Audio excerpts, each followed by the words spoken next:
touchez à rien, ne bougez pas, restez avec nous. Dans un instant, le reste de l'actualité. Bien, alors je vous ai entendu discuter. De quoi vous auriez envie de parler pour le prochain sujet?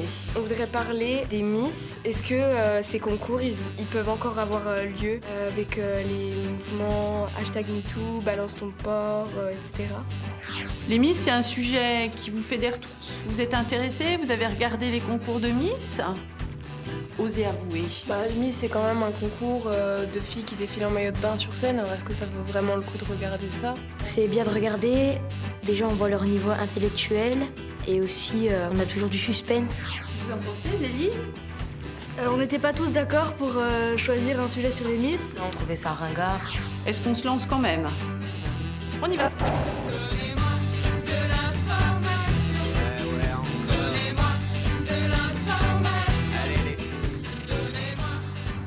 Et le mieux, pour se faire un avis sur cette question qui divise la classe, c'est d'envoyer nos 3 reporters du jour à la rencontre de Miss d'hier et d'aujourd'hui. La candidate qui portait le numéro 4, Solène Bernardin.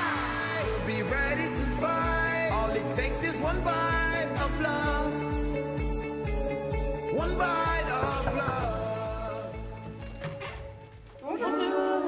Donc ça, c'est pendant l'aventure Miss France, c'est la couverture du Télépoche. Donc c'est toutes les Miss de l'Est, en fait. Est-ce que ça vous dérange d'être en maillot de bain sur des magazines ou pas? Pas spécialement, parce que j'ai décidé de le faire. Donc j'ai conscience que je peux arriver dans les magazines, que voilà, j'ai fait Miss France, donc il y a des millions de téléspectateurs qui m'ont vu en maillot de bain. Mais c'est mon choix. Que répondez-vous aux critiques qui disent des concours de Miss que ce sont des concours sexistes? Les Miss, c'est plus que juste un corps qui défile, on va dire. Il y a quand même des tests de culture générale. Alors, moi, j'ai eu le prix en Franche-Comté en 2019, donc c'est pas rien. Puis même à Miss France, il y a aussi un test de culture générale, en fait, à chaque étape. Évidemment, la même question posée à une féministe donne lieu à une réponse sans détour. Je pense que ça ressemble très fort à un marché aux bestiaux.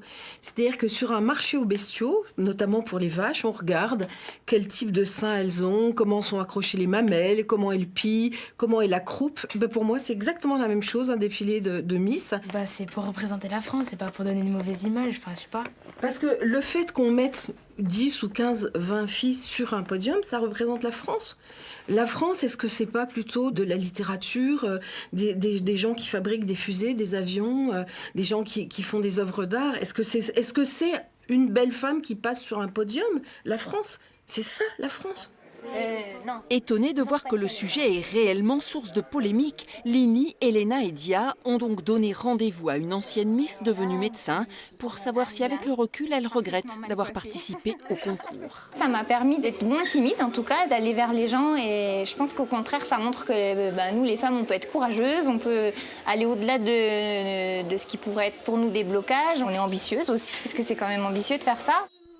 Restait une question essentielle pour nos reporters. Ces concours de beauté ont-ils encore leur place en 2020, à l'heure du combat pour l'égalité femmes-hommes? C'est une historienne des mentalités qui leur a donné son approche.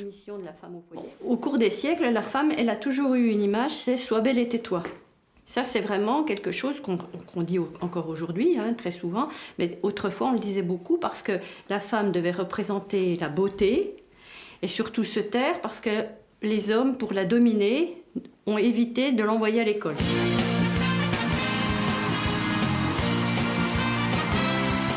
Que pensez-vous du concours Miss France par rapport à l'image de la femme? C'est leur choix, ça pour moi c'est important, dans leur liberté, c'est leur liberté d'expression. Ce concours, il diminuera si personne ne le suit. Mais en fait, c'est extrêmement suivi à la télé, les gens s'y intéressent. Donc quand il y aura un détournement du grand public de ces concours, peut-être que là, il y aura un problème.